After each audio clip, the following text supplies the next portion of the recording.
Hello and welcome to the Daily Comic and Collectible, episode 544. Now today, the collectible of the day is the Hasbro Toys, Star Wars Collection, Black Series line, A New Hope, episode 4, Jawa action figure. Jawas comb the desert of Tatooine in search of discarded scrap and wayward mechanicals. Using their cobbled-together weaponry, they can incapacitate droids and drag them to their treaded fortress homes, amidst sand-scarred vehicles known as sandcrawlers. This 6-inch scale action figure of a Jawa has been carefully detailed to look like the character from Star Wars: A New Hope. This figure features premium detail with hand-painted deco and features advanced articulation for advanced posing and displayability. Box comes with Jawa figure plus 2 weapons accessories. This 1/12 scale figure comes in a collector-friendly window display box and was released by Hasbro Toys. Now, the comic of the day is once again Star Wars Tales, Volume 1, Issue Number 2, with a cover date of December 1999. This issue contains 4 stories in 64 pages. Today's story, by Dave Cooper, art by Dave Cooper, and cover by Claudio Castellini. This story is titled Max Rebo and his Jizz Whalers in Stop That Jawa.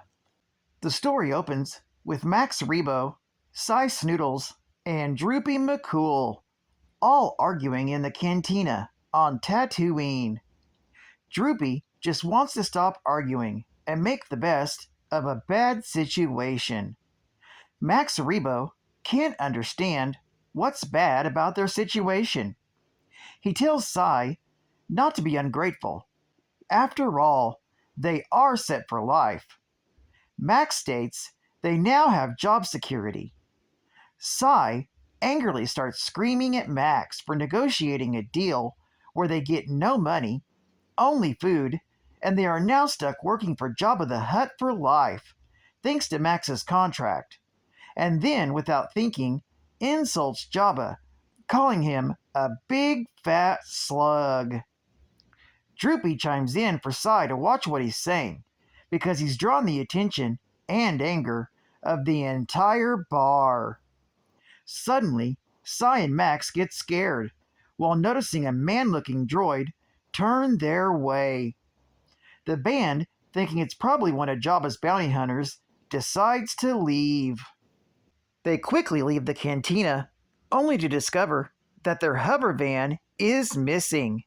And not only the hover van, but also their equipment they need to play at Jabba's palace.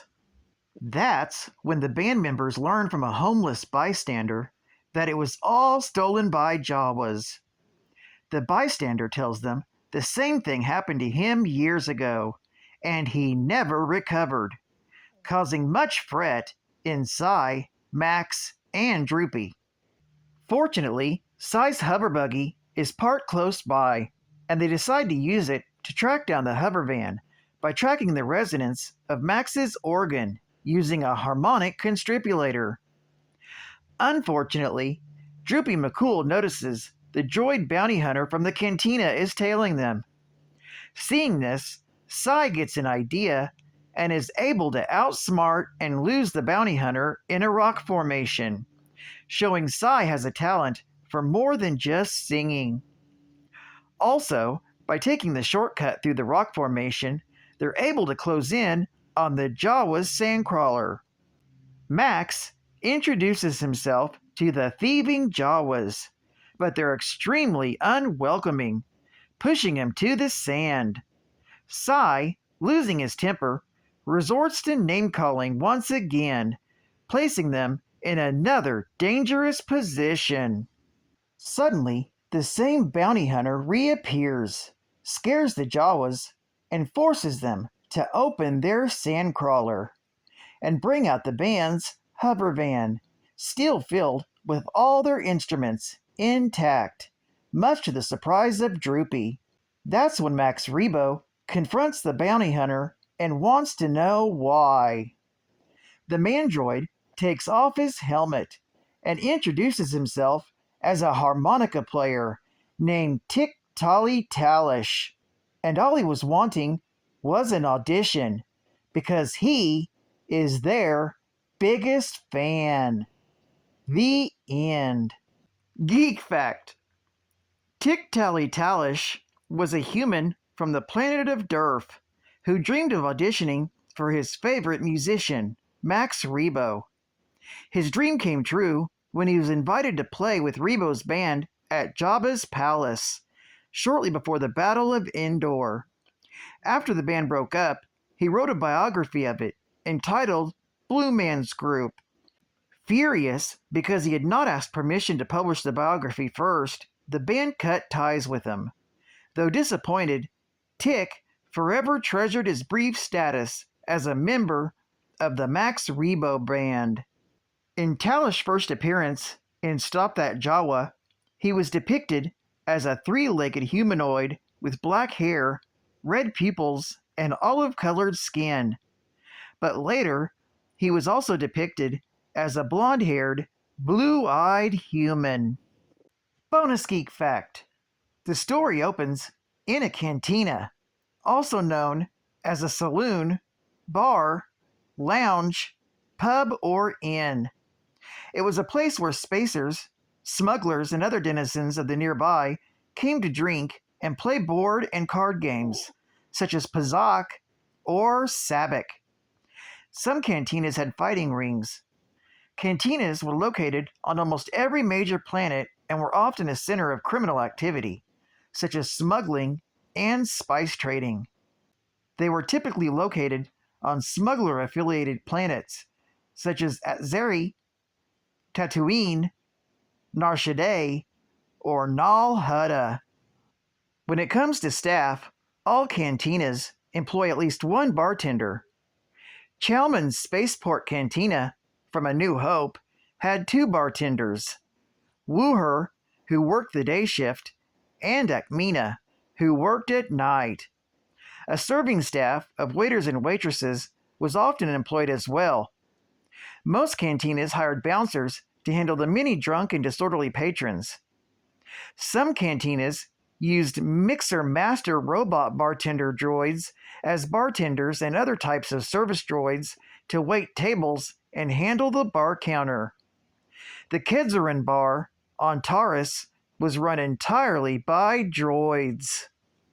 Advertising ad fact: Eat, drink, and be merry. Woo! On a 7-day luxury cruise to Mexico. Oh my gosh!